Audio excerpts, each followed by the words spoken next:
big bike. Gotta have a fun mode on it. Pulled ABS fuse. Did I fix it? We are here with the CFMOTO 800 NK this time. Last time we were on the 450, and now we're on the 800, the big brother version of it. This is really great because they've given us a way to graduate from the 450 to a bigger bike. A lot of these brands have messed that up these days. They don't have either the entry-level bike or they don't have the next one up. They've got a big gap in there. But this is literally the perfect thing. You had the 450, you loved it, you just wanted a more powerful version. There it is. They've got it. Nothing else to say, right? I think they killed the styling here with it too. It's got that same style headlight that we saw on the 450, but just it's like slightly bigger. And at the heart of it here, you'll see the engine. This is a parallel twin 800 cross-plane engine. Some of you may be aware of. This is basically the KTM 790 motor. I mean, it is the KTM 790 motor. I'm sure some of you also know that CFMOTO and KTM have a partnership. I believe this is at least a decade old at this point. The question then becomes, did KTM develop this engine or did CFMOTO develop this engine? Was it co-developed? Well, there's some telltale signs here. If we look closely, we'll notice here, we've got a lot of these bolts on the engine. These are the 13 millimeter with a Torx in the center. It has two oil drain plugs with a cartridge style filter and screens. And finally, let's actually listen to this thing run here, and I think you're gonna get an idea about this here. And listen to this.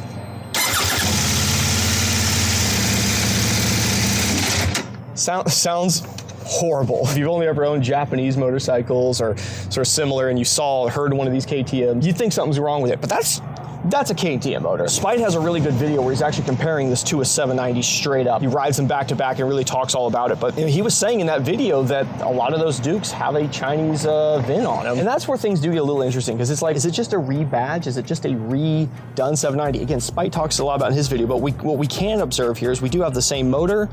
This is the same frame for the most part that I can tell. Is it just a Duke 790 with different bodywork and different suspension? Kind of. Spite went into it very deep, but it is something I think worth considering. The other thing that I think is very worth considering here with this engine is that this engine had initially a lot of problems with it when it first came out. The 790, 890 mil had some teething issues. Hope there that they've fixed the teething problems, but we don't know for sure. And a lot of times manufacturers, when they have a problem with an engine or something's going wrong with it there, they're not just so forthcoming with it to say, oh, we fixed it, by the way, because then that sort of omits fault with the old ones.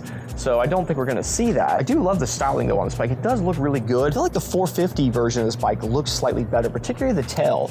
This tail, it's not bad looking. I'm not wild about it. I think the other one looked better. I do. It's also got one of these, sort of take or leave those. I'm not real crazy about it. Let's get this thing out on the road. Let's see what it's actually about. See if it's a hooligan machine or not. Obviously, some of y'all saw the video where I swapped bikes with Spite recently. Big question here is, did I win out on this deal? We swapped bikes. He swapped the 450 for the 800. Who got the better end of the deal here? It's easy to think, oh, it's got to be the 800, right? Maybe. I do have some reasons. Sort of prefer the 450 over this a little bit. Let's look at the menus here. So we have basically the same setup if you saw the 450. We do have cruise control up here. You can't hate that. We have a mode button here. We have 3 modes. We have rain, street, and sport. I do like the dash change. That's kind of fun. We have the same fuel and temperature kind of systems. We scroll up here at the top. We can change through a couple trips in the odometer. And then on the bottom here, we've got things like miles per gallon, time, average mile per gallon, 44, average mile per hour, 38. Now, Spike just rode this thing around town, didn't he? And 131 miles of range left with, it's about an 8. There's a whole way you can like listen to your music from in here. You can like control that a bit. You can see incoming phone calls, I suppose. But I wasn't able to get that to work on the old one, and I only tried briefly on this one, and I'll try more with it at some point, but I think the problem is, it makes you put the VIN in, and this is, maybe it's registered weird, I don't know, but I couldn't get it to work. The thing that I wanted to do almost right away, see in the old one I would scroll up, and somewhere around here I would see traction control, which can be toggled. I don't see anything to switch a traction control system off, so instead I did see this here that we have drive modes, and we have like the same thing, street, sport, and rain, the same thing we get from doing the mode button. We can change this on the fly, you just gotta chop throttle for a couple seconds, but I don't see anything about turning ABS or traction control off, and I've tried like holding it, doing other weird things, and I can't find any information about turning that off.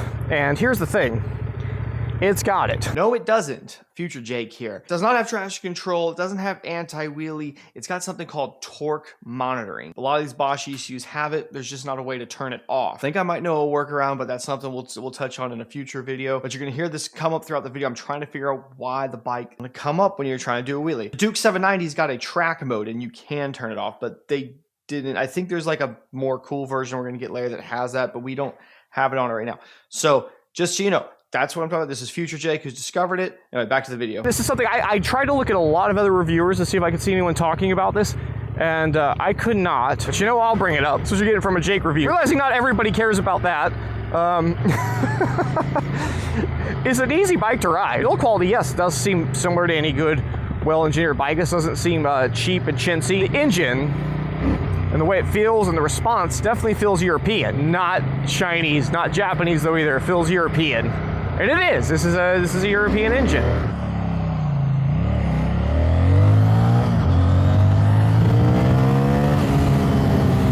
Now watch this.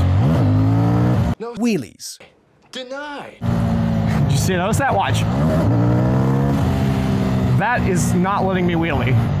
Now you can trick it sometimes, like it started to come up right there. The problem is too, is when you do trick it, the throttle is really inconsistent. And that's, to me, a weird thing that the 450 has an ability to turn the traction control off, and this one doesn't. I'm just full throttled clutch dumping it, and like the peak of the torque in second gear.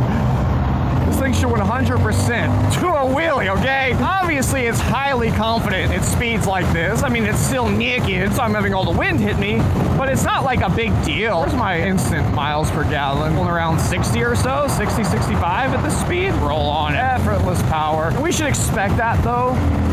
Like if we want to be a little hooligan, like a little jigsaw bro. Talk about the modes. The rain mode is very, very limiting, and I found even the street mode just feels sluggish. It always feels like you're in the wrong gear. I dislike it a lot. The sport mode feels right. The response feels good. It does have a little bit of herky-jerkiness sometimes, you know, at the right speed, at the right gear. I don't think it's fueling when it's that way. I think it's always the fly-by-wire system that's more to blame. I always find that cable-driven bikes don't really have these problems. Some still do. The front's getting a little wiggly on the front end there. You see that? It is a good wind hit me right now, and this camera does tend to cause that. I guess this thing's got a slipper clutch on it.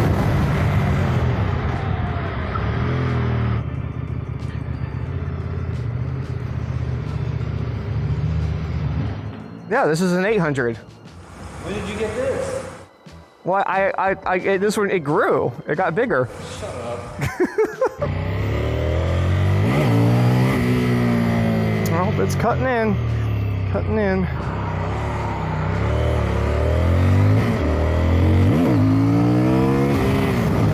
Look at these mirrors, though. These mirrors. I would get a little bit of vibrations out of the 450, but that's kind of like, see if I do that. I'm gonna be honest, CFMOTO, I think you should just build this engine yourself. Build your own big parallel twin. I mean, this one's fun, it's spirited, but this whole I can't wheelie this thing is driving me nuts though. I'm still in 4th right now. If we were like really open traffic, I might just be in 5th right here, but because we're in like tighter traffic like this, I want the ability to hit it and go. It's too wibbly. I did the same thing with my 07, and I actually it was really easy. It was really a couple cent mod. People still talk about it all the time. I've heard people refer to it as like, oh, like the 60-something cent mod for the 07 where they put a couple washers in here that you get from Napa. I'm like, yeah, I'm the one who came up with that. That's me, homie. I'm gonna try something here. See what happens if we pull the ABS fuse. I'll pull this 25, see what happens. Speedo still works, but the ABS light's staying on. Oh yeah, if that actually fixes it, right? Without even modifying the wiring harness, just tap off of that, put an inline fuse, and then run a switch up somewhere so you can, you know, hit a switch, turn it off, and then you most likely will have to cycle key to turn it back on. But like that's not like an unreasonable workaround. You can tell the potential's there for it to be a little hooligan thing. Whoa, did I fix it? How does that fix it? Oh, no, that time it seemed like it did it again. Let's see. No, it's still kicked in there.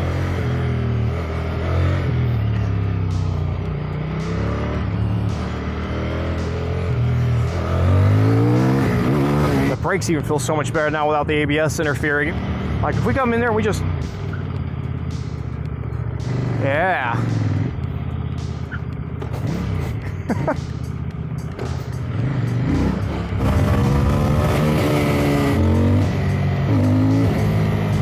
Yeah, something's still intervening there. I wonder if I pulled both ABS fuses, then it wouldn't have reference to speed. All right. Who else does this in a review, by the way? Oh, forgot to put the seat on. But you know what I'm saying? Like, who else is doing this? I don't care how many miles per gallon it gets. They want to wheelie the thing.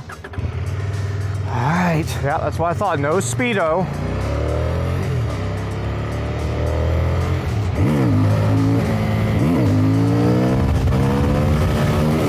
Sir, do you know how fast you're going? No, I don't. I really don't.